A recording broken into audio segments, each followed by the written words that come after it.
The Reaper has blessed your hands. Only you can grant them peace.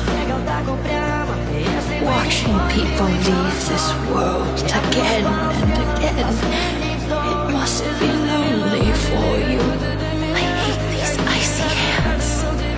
But Big Sister Castoris, your hands are so warm.